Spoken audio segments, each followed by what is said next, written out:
If you look at Korea from space at night, you see two different centuries. The south glows with the lights of a high-tech economy, the north is almost blacked out. In a small village called Panmunjom, inside a cluster of blue buildings, North Korean and American soldiers stand literally face to face, separated by nothing more than a waist-high concrete slab. That slab is the military demarcation line. It runs through the conference tables, meaning if you sit down to negotiate, you have to lean forward to pass a document to the other side. On July 27, 1953, military commanders from the United Nations Command, North Korea, and China signed an agreement to stop fighting. The signing took 158 meetings and 2 years of bickering over prisoners and battle lines. But one delegation was notably absent from the signature page. South Korea's president, Syngman Rhee, refused to sign. He wanted to keep fighting until the peninsula was unified under his rule. That refusal set the legal trap. The Korean War did not end with a peace treaty, it ended with a ceasefire. And a ceasefire, by definition, means the war is merely paused. 70 years later, the pause is still in effect. That refusal set the legal trap. The Korean War did not end with a peace treaty, it ended with a ceasefire. And a ceasefire, by definition, means the war is merely paused. 70 years later, the pause is still in effect.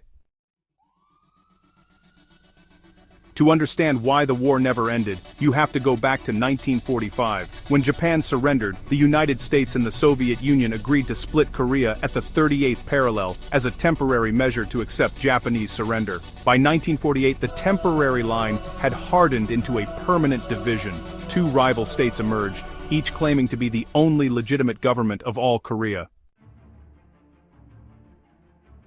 On June 25, 1950, North Korea invaded the South with Soviet tanks and Chinese support. The United Nations, led by the United States, intervened to push them back. General Douglas MacArthur's landing at Incheon reversed the tide. UN forces pushed north, almost reaching the Yalu River, the border with China.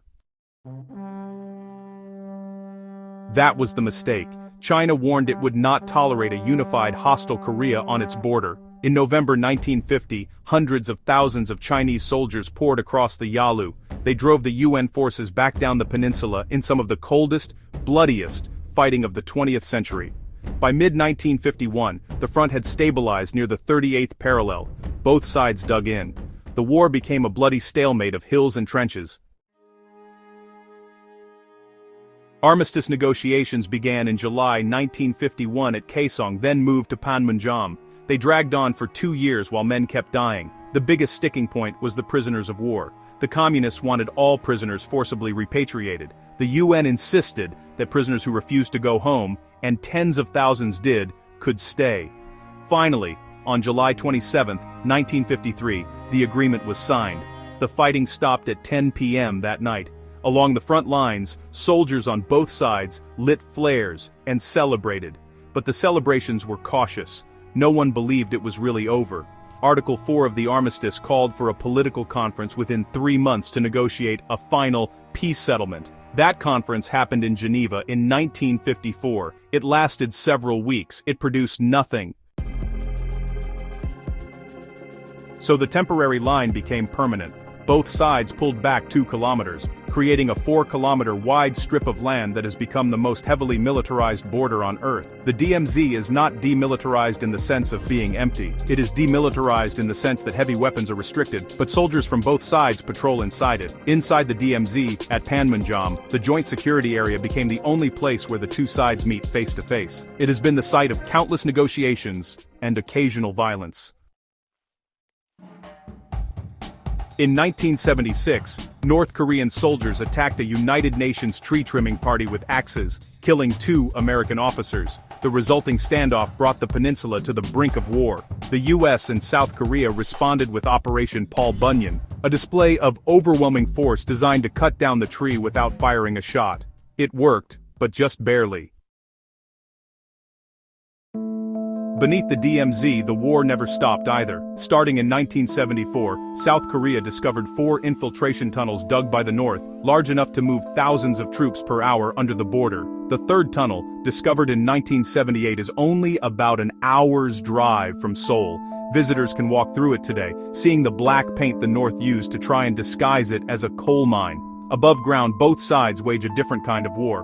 North Korea built a so-called propaganda village called Kjongdong, with empty high-rises and loudspeakers broadcasting praise of the regime. For decades, the speakers blared propaganda across the DMZ. South Korea answered with its own broadcasts, news, criticism of the regime, and K-pop songs that penetrate the North's information blackout.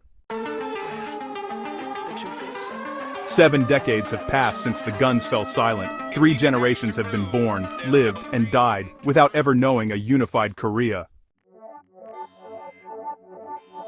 But, North Korea keeps testing missiles. The nuclear program just keeps moving forward. The United States and South Korea, well, they hold joint military exercises that Pyongyang calls invasion rehearsals. In 2024, Kim Jong-un formally abandoned the goal of peaceful reunification, declaring South Korea a hostile state and suggesting the North no longer recognizes the armistice at all.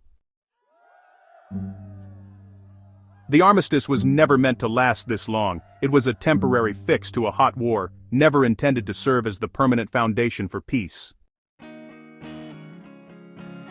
Millions of families remain separated. No mail, no phone calls, no visits, just a line on a map and a document that was supposed to expire after 3 months. Strangely, the DMZ has become an accidental nature preserve, where humans fear to tread. Endangered cranes and Asiatic black bears have found refuge. The Korean War ended in 1953, but without a peace treaty, it never legally concluded. The ceasefire holds, but the war continues.